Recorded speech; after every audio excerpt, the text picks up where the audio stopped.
सरवी पिता करम सिंह गणेश, ग्राम केलवी से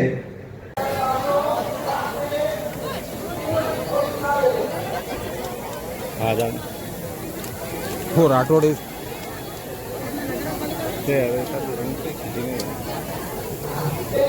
आज मंच पर विराजमान है हमारे बीच में जो है मुख्यमंत्री कन्यादान योजना के अंतर्गत सर्विस के लिए 2 लाइन बजाकर आप सब लोगों का स्वागत करेंगे। आदरणीय भाई आनंदीलाल भाई, हम सबका सौभाग्य है अलीराजपुर, जहां आप सबको परमात्मा की दया से प्राकृतिक सौंदर्य का ये अद्भुत स्थान, एक तरफ मां नर्मदा, एक तरफ हथनी नदी और उसके बीच में वो गौरवशाली महापुरुष जिसने अपनी शहादत से अलीराजपुर का मान सम्मान एवरेस्ट की चोटी से भी ऊपर लहरा दिया। बोले चंद्रशेखर आजाद अमर रहे। क्या ताड़ के वृक्ष लहरा रहा है, और मुझे बताया मौसम भी अभी है। हमारे बीच परमात्मा की दया से कई जन्मों के पुण्य के बाद यशस्वी प्रधानमंत्री के लिए जोरदार अभिनंदन करो श्रीमान नरेंद्र मोदी जी के लिए। आवाज उधर से भी आना चाहिए, जोरदार ताली बजा करके, जिनके कारण से नर्मदा जी के डैम बनने का सिलसिला चालू हुआ। पहले उनने बनाए, फिर हमारे यशस्वी पुराने सीएम माननीय शिवराज जी ने बनाए। लेकिन ये गौ माता के लिए ये शब्द बोलना चाहिए, गौशाला की ऐसी बात करते। हाँ, हमारी सरकार, कौन हमारे भाग्य विधाता, गीता गंगा गौ माता, अरे जिनसे संस्कृति पुष्पित पल्लवित होती है। भगवान कृष्ण सरकार बनने के साथ पहले तो पूरे मंच को नमस्कार करता था, समय की कमी है। मैं जब दूल्हा दुल्हन को खड़ा कर रहा था तो बहुत कम बार ऐसा मौका मिलता है। एक तरफ मंत्री नागर सिंह जी के लिए दूल्हे इधर खड़े हो जाओ, और हमारी महिला बहन सांसद जोरदार ताली बजाओ आपके सांसद के लिए भी। दुल्हन उधर खड़े हो गए, बीच में मुख्यमंत्री खड़े हो गए, और सबको क्या 1370 किसको कहते हैं 1370। आज तक कभी इतनी शादी नहीं हुई होगी। जोरदार ताली बजाओ सभी दूल्हा दुल्हन और उनके परिवार वालों को बधाई देना चाहूंगा। यहाँ मंच पर मौजूद हमारे जिला पंचायत के अध्यक्ष, जिला अध्यक्ष संतोषा मक्कू भाई, किशोर जी साहब, तमाम सभी लोग अपनी फसल लाता है, उसकी प्रत्येक व्यक्ति की फसल अपने को तुलवाना, प्रत्येक व्यक्ति को 2600 रुपए क्विंटल दिलाना। 2600 से ज्यादा कहीं बिकते हो वो दे दे, अगर वहां नहीं मिलते सरकार सबका गेहूं खरीदेगी, उसकी जिंदगी में बदलाव ला के छोड़ेगी। मैं इतना ही नहीं, आने वाले समय में हमने कहा कि हमारे अपने घरों के अंदर फसल तो 4 महीने में आती है, लेकिन रोज की आमदनी बढ़ाना है। तो ऐसे में दूध उत्पादन को बढ़ावा देने के लिए हमारी सरकार ने तय किया है कि जो 10 से ज्यादा गाय पालेगा उसको भी अनुदान दिया जाएगा 10 से ज्यादा गाय पालने के लिए।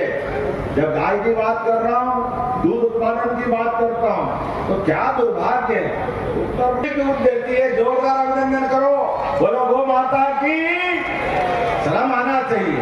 इनको गौ माता के लिए ये शब्द बोलना चाहिए, गौशाला की इसी बात करते। हाँ, हमारी सरकार, कौन हमारे भाग्य विधाता, गीता गंगा गौ माता, अरे जिनसे संस्कृति पुष्पित पल्लवित होती है। भगवान कृष्ण की वो गीता, जिनके माध्यम से कर्मवाद की शिक्षा पूरी दुनिया ग्रहण करती है। और गौ माता घर घर में वाले समय में जिले जिले में भी विकास समिति बनाने वाले, विकास समिति के माध्यम से हमारे डॉक्टर, वकील, किसान उन्नत श्रेणी के, आमतौर पर नगर पालिका, नगर निगम, पंचायत देखो इलेक्टेड बॉडी है ही, लेकिन एक बहुत बड़ा वर्ग छूट जाता है। उनका भी विकास में विचार होना चाहिए, सबका सम्मान होना चाहिए। पहले केवल शांति समिति बनती थी, शांति समिति झगड़ा हुआ तो शांति समिति बिठा ले, त्योहार आए तो शांति समिति बिठाए, लेकिन विकास समितियों के माध्यम से हमने विकास के इस आयाम को नीचे तक पहुंचाने का निर्णय किया। और खास करके जोरदार अभिनंदन करो श्रीमान नरेंद्र मोदी जी का, धरती आबा योजना के माध्यम से सारे विभागों को मिला करके पूरे विकास के लिए एक एक फालिया तक हमारे द्वारा विकास के लिए हर घर बिजली, हर घर पीने का पानी, जिसका कच्चा मकान सबको पक्का मकान देने का काम भी हमारी सरकार के द्वारा किया जाएगा। खाली बजट तो ऐसी होना चाहिए मोदी जी के लिए, यहाँ लग रहा है कुछ हो रहा है।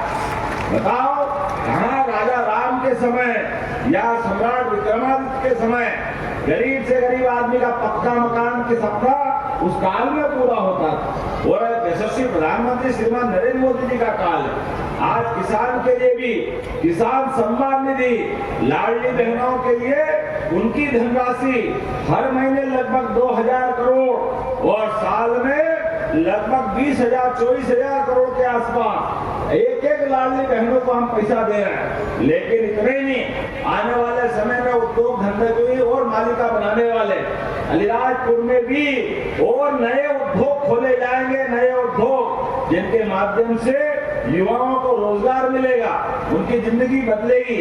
इस लोकसभा में अभी मैंने आने के पहले झाबुआ रतलाम लोकसभा में, रतलाम में पहले मेडिकल कॉलेज था, लेकिन झाबुआ में था। और प्रत्येक जोड़े के लिए जो हमारी सरकार ने घोषणा की थी 55,000 रुपये प्रति जोड़ा, हजारों लोगों का विवाह हो रहा। यहाँ से थोड़ी देर पहले हम झाबुआ गए थे, वहाँ 2000 जोड़े, यहाँ 1370 जोड़े। थोड़े से कमज़ोर वर्ग के, थोड़े से आय में कहीं कोई कमी रह गई होगी तो सरकार के माध्यम से हर परिवार के बेटे बेटी का विवाह कराने का हमने अपने संकल्प पत्र में घोषणा की थी। और हम उस बात पे कायम होते हुए ऐसी सभी योजनाओं को जिनसे लोगों की ज़िंदगी में बदलाव आए, अनावश्यक उन पर कर्जा नहीं हो, वो परेशान नहीं हो। अदरवाइज शादी ब्याह के चक्कर में कई लोगों की ज़मीन बिक जाती है, कई लोगों के मकान बिक जाते हैं। लेकिन हमने कहा था कि हमारी सरकार बनेगी तो सभी वर्गों को साथ लेकर चलने के साथ बेटे बेटी के पढ़ाने से लेकर के उनके विवाह तक कराने के लिए, उनके पक्के मकान से लेकर रोजगार तक सब क्षेत्रों में हमारी सरकार काम कर रही है। इसलिए आज के इस अवसर पर मैं अलीराजपुर और झाबुआ, ये हमारे आदिवासी अंचल के सबसे आखिरी ज़िले, बॉर्डर के ज़िले हैं, लेकिन इस क्षेत्र में भी लगातार विकास के सभी पैमानों को खरा उतरते हुए व्यक्तिगत जीवन में भी हम मदद करने के लिए तैयार है। मेरी अपनी ओर से आज के इस अवसर पर नवयुगल दंपत्ति, दूल्हे और दुल्हन सबको सर, महिलाओं को 33%